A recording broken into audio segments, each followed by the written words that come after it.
Bonjour et bienvenue sur Ready Set Drum. Aujourd'hui, on va voir comment se débarrasser de votre pupitre traditionnel et de vos partitions en papier pour les concerts.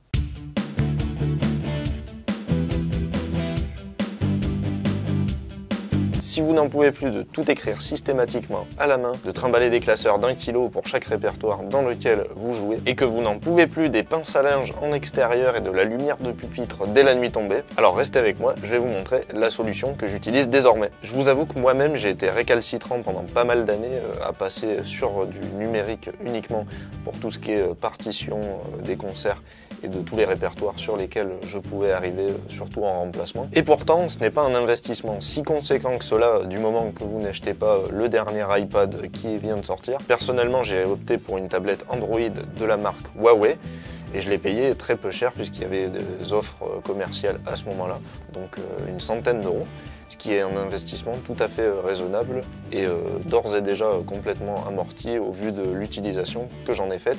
Et vraiment, pour moi, plus de retour en arrière possible. Le premier avantage évident de ce type de solution, c'est la compacité et le poids.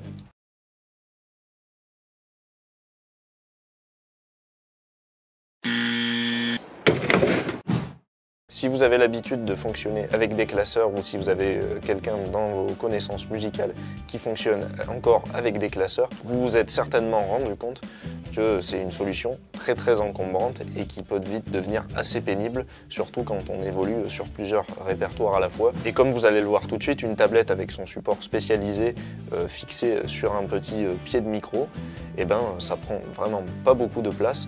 Contrairement à un pupitre traditionnel avec le classeur posé dessus, qui non seulement visuellement, mais en plus en termes d'espace disponible sur scène, va prendre tout de suite beaucoup plus de place. Et puis en termes de placement à différents endroits de votre batterie, là vous allez être beaucoup plus libre selon évidemment la taille de la tablette que vous choisissez. Et vous pourrez en général envisager plusieurs types de placements entre votre Charleston et votre caisse claire par exemple, ou sur le côté comme moi au-dessus du Charleston, enfin bref, c'est beaucoup plus discret et beaucoup plus passe-partout qu'un pupitre traditionnel. Le deuxième avantage, c'est la flexibilité.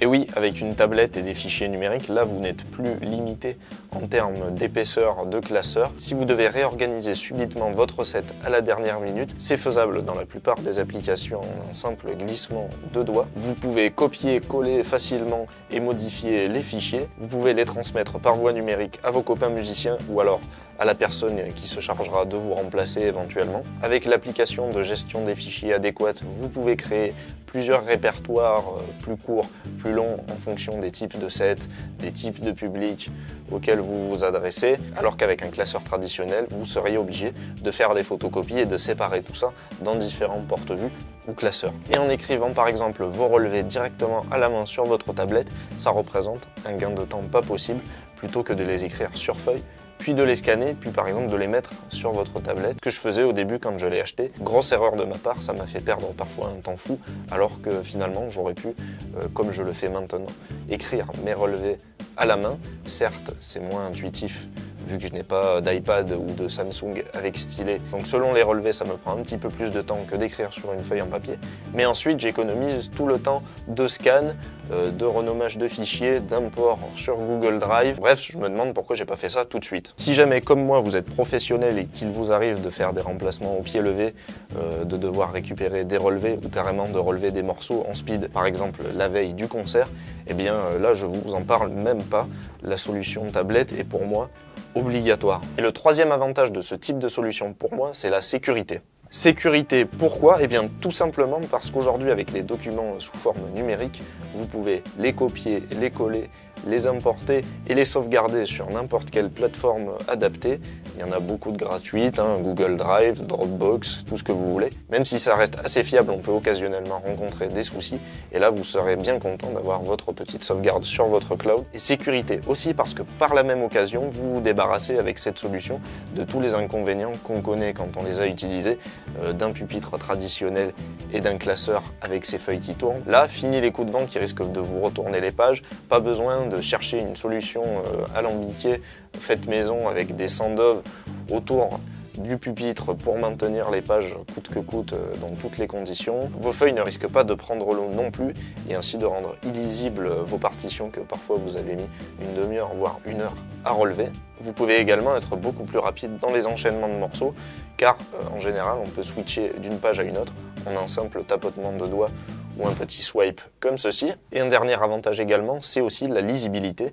Et oui, une feuille éclairée avec une petite lampe de pupitre traditionnelle, c'est pas forcément bien lisible dans toutes les conditions, alors qu'une tablette rétro-éclairée, même dans le noir total, vous pouvez commencer votre morceau sans problème, et puis vous vous débarrassez là aussi de la probabilité que votre petite lampe de pupitre tombe en panne. Évidemment, tout ce qui est appareil électronique, ça va venir avec son petit lot d'inconvénients. Si vous souhaitez absolument faire fonctionner votre tablette constamment sur batterie, il se peut que des fois vous ayez des surprises. Ça m'est arrivé une ou deux fois en saison, ce qui fait qu'ensuite j'ai laissé brancher le chargeur constamment à la tablette pour m'assurer que j'ai pas d'incident en fin de set. Et puis oui, c'est vrai, ça peut tomber en panne. Jusque là, personnellement, pas de souci à déplorer et pourtant, j'ai pas pris du haut de gamme. Selon le modèle vers lequel vous vous dirigez, par exemple en neuf, évidemment, l'investissement peut être supérieur à un simple pupitre et des classeurs. Et si ça peut vous donner des idées, regardez du côté de l'occasion. Moi j'ai des amis qui se sont débrouillés avec des iPads, par exemple un iPad 3, ça vous coûtera autour d'une centaine d'euros il me semble. Et puis pour passer des PDF dessus, ça suffit largement. Et accessoirement, j'allais oublier, ça pourra également vous servir